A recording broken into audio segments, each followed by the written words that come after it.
understand parts of Greater Accra, the Oti region, and many parts of the country are undergoing some flood.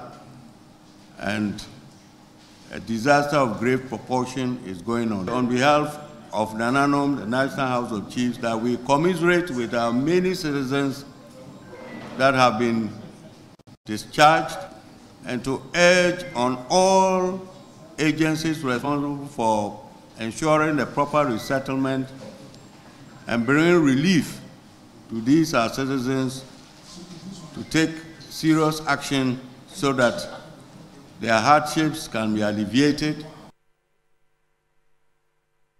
Well, let's get into the phone lines and speak with George Isi, who is the NADMO Communications Director. Mr. Isi, good afternoon. Thank you so much for joining us on the program. In your quest to provide relief items to these affected residents, how far are the efforts going? Yeah, thank you. The efforts so far so good. We're reaching consistently giving relief support to all the about 20 evacuation points or safe havens that we've put the people in. The water supply, food items, and all other things, food and non-food items that they need to be able to live in their normal life. In such a situation, we are providing that so far. Talk to us about the challenges that NADMO is experiencing at the moment in having access to these affected residents, or some of them. Are these relief items going directly to the hands of these people? How is the demarcation or the distribution being done? Yeah, as I said earlier, we have 20 identified evacuation centers. Those there, we reach them directly, and the relief, we are not having any challenges getting it to them. However, we all keep getting response that there are some who have gone to integrate with families and co, and are also facing difficulties, so they need that support. They are the ones that we are trying to get the opinion leaders, assemblymen and co to help us reach them.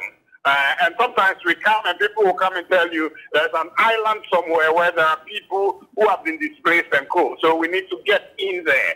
And we are working hard in partnership with the assembly to reach those people. Those who have gone to integrate with friends, we are having some difficulties, but we are reaching out to them. However, those identified as evacuation centers, we are getting to them straightly and directly.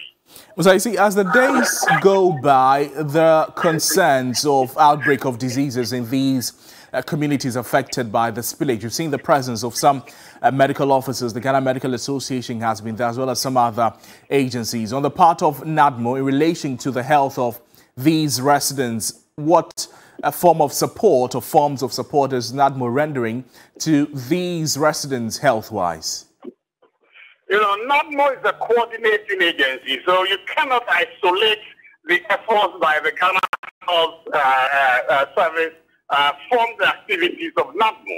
As a coordinating agency, it's our duty and responsibility to get all the interested parties involved in helping these people. Fortunately, Ghana Health Service is moving from center to center to offer health support to the people. And so it is part of the efforts of NADMO. So you cannot isolate that from the work that NADMO is doing. Another thing that we also bear our mind to is the nature of the water.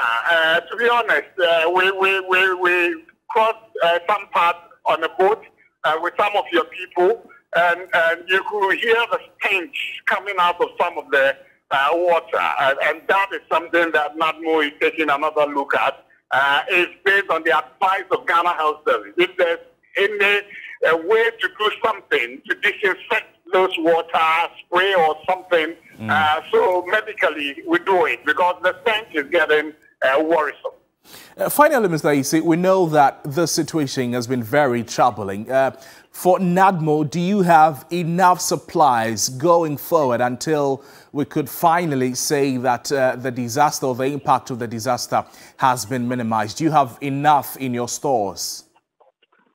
Yes, so far, VRA is supporting individual corporate bodies and organizations are coming in droves they are bringing support. NAPMO itself is also getting support from government. And so as of now, we have enough to be supplying to the people, and we don't know when it's going to end, but until then, since continuous support is coming, we believe yesterday, for instance, Child Rights gave us about 50,000 and promised some exercise groups and co for the welfare and health of the children who are involved in.